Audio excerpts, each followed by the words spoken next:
corruption, it goes without saying that corruption is a major bane in this country. Prudent management of resources is something that has eluded us. Public funds are siphoned at alarming rates. We see the auditor claiming that 8 million was spent a day, for the DP to just move from Nairobi to Tharaka, 8 million a day.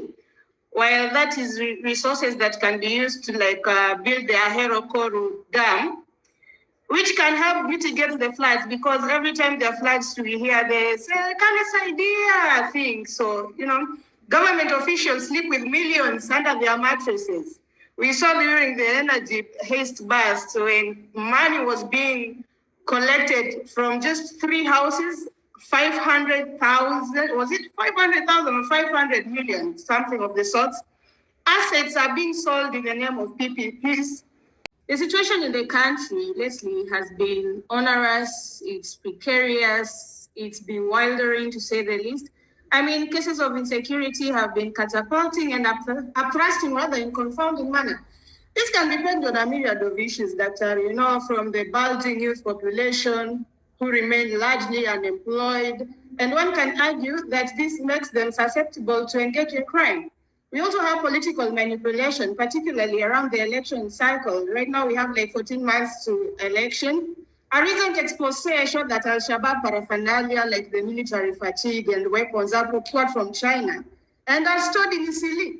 Goonism has been sanitized by the regime and is being tolerated by the masses. If you saw what happened the other day when the united opposition was heading towards Kikuyu, they literally stopped traffic and the masses were acquiescing to their demands. Hey, leta kitu, brother, and they were giving them that kitu. So, in my view, the masses are tolerating this. Leaders are being clobbered in daylight, and one wonders what might happen to the hoi polloi that cannot afford personal security or to be airlifted in case of attacks like Ososi. Some of us in exile, we want to come back home. Because one of the key prerogatives of a state is to ensure a conducive environment for citizens to thrive, to innovate, to invent, as well as protections of lives and property. We must study the past if we are to define the future. As the young generation of Kenya, we need to have a nuanced comprehension of our history. Some of us who are out of 254, ndio tukiulizwa, where are you from? We say Kenya. But a Kenyan in Kenya, if you are asked who are you, or what are you, or where you're from, the primal answer will be, I am a Kikuyu from Oranga, or a Luo from Nyakat. I am a Kisi, or a Kamba, or a Taita, or I am from Masabit, which is fine, your tribe is your identity. But the reality is that what we call Kenya is actually a geographical demarcation that was carved by the colonialists, and they even used to call it a protectorate. We were different tribes, different nations, different communities, disparate ethnicities with different values, cultures, morals, governance structures, etc. Then they left us their governance blueprint, their own version of democracy, their own version of curriculum, as they retained their own monarchy, left us with their mannerism and all that. In fact, as we speak, for a Kenyan or an African, if I might give it context, for you to be called sophisticated, you must have mannerism of an Englishman. Speak like an Englishman. Use cutlery well, I don't know, fork, which hand, knife, which hand, for you to be called sophisticated. You see? And that explains why after every 5 years, we seek alternative leadership, the young people. So many Katiba, it is what we call our authorial spear. It is our source of truth. Number 2, Kenya is neither a developing nor third world country.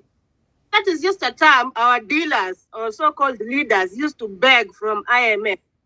As Lady Mutai or Ms. Mutai has said that our president seems to be lackadaisical towards Iran because of the tea thing. No, it's because he is simping for Washington. That is where we get our money.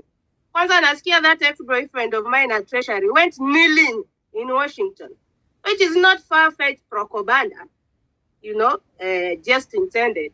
Is often more emotional than logical, but I'm not here to give tea today. We only have two countries. A country is either industrialized or non-industrialized. Now, what does it take to develop a country? Now that we are talking about development, resources, and all that. Number one, water. Did the colonialists carry our litany of water bodies? They did not. In fact, let me shock those who do not know.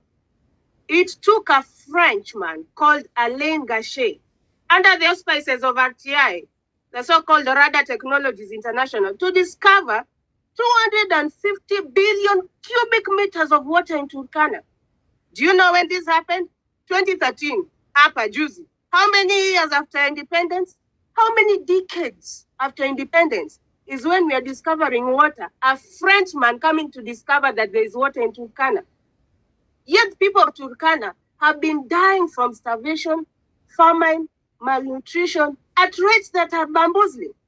Another study found that it will take between 5 to 10 billion to desalinate the water and make it consumable for both people, livestock, and for irrigation. That between 5 to 10 billion is more than Duale steals here from Shah.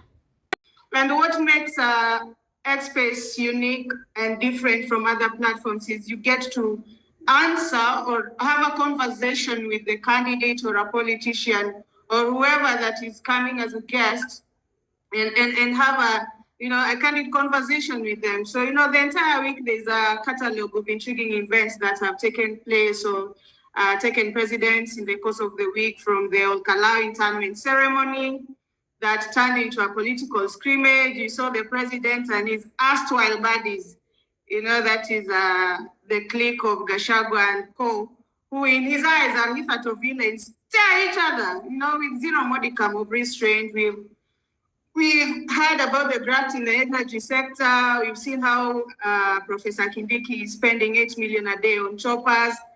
The surge of unscrupulous, half-witted characters called goons or saucy fella victim. So literally, the political meteorology has turned ferocious in Kenya. But that is not the nucleus of today's convergence. Rather, we have an esteemed man of panache. The state under Ruto has gone staggeringly contemptuous. We are no longer even a pseudo-democracy, we are a mockery. A theater of the absurd, a tragicomedy.